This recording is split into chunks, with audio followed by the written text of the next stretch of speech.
I was always a weird kid, to most people considered dorky. When you grow up as a theater kid, you know you're kind of a different breed. But despite public appearances and often embarrassment, I was always playing the role. The world was my stage, and nothing was going to make me stop imagining the characters and worlds for my brain to live in. Little did angsty 13-year-old me know that that kind of creativity was exactly what one needs for a particular game that would take the world by storm almost 50 years after its initial creation. What was once a game solely for the freaks, geeks, and nerds quickly became the game for any and all ages. I love D&D because I get to creatively solve problems and create stories with some of my best friends. I was first inducted into the game at the start of the pandemic. I had played a game or two in the past, but I wasn't involved in any groups until I hinted at my sister that I wanted to play in her campaign.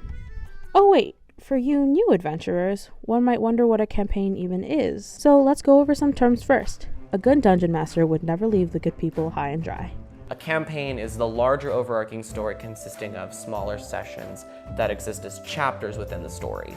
You can best liken fantasy role-playing to a cross between Let's Pretend, Cops and Robbers, and improvisational theater. In one of these games, an individual takes the role of the dungeon master and creates the world that the person or persons who are going to be playing the game operate in. It can be a modern-day setting, it can be a fantasy setting, a science fiction setting, whatever. There's a lot of things to love about D&D, from the fantasy and adventure aspects. That's really fun to explore and create, but I especially love the community that comes with it. I love collaborating with my friends and spending time with one another, being creative, and just letting our minds run wild and not being constrained by any outside force. The sky's the limits, and even then some with D&D. The moment my sister told me that there was an opening, I popped into her game, and the rest is history. I no longer felt like the weird girl that wanted to escape from reality, but someone who can pretend within safe boundaries along with friends. I would ultimately fall in love with the game along with everything that came with it. It's a lot of fun because it brings people together. It's a team building exercise. It gives people a chance to just kind of set things aside for like 3 to 4 hours each time they play, and they just, have a good time, get lost in this fantasy world. You would be surprised with how often D&D would present itself in other facets of my life.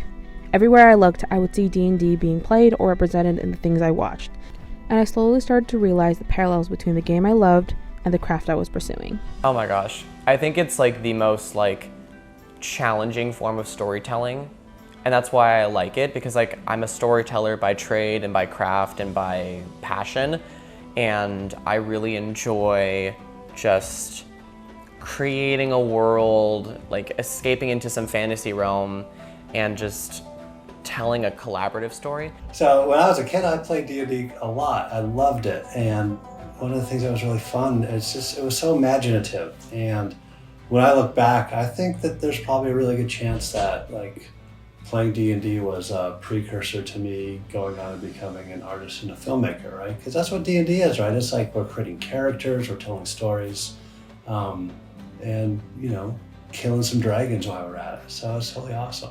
World building, connecting, having an eye for the minute, playing into the meme of it. All things I did both in my free time and work time. This game wasn't only a community builder for me, but a reflection on another big part of my life.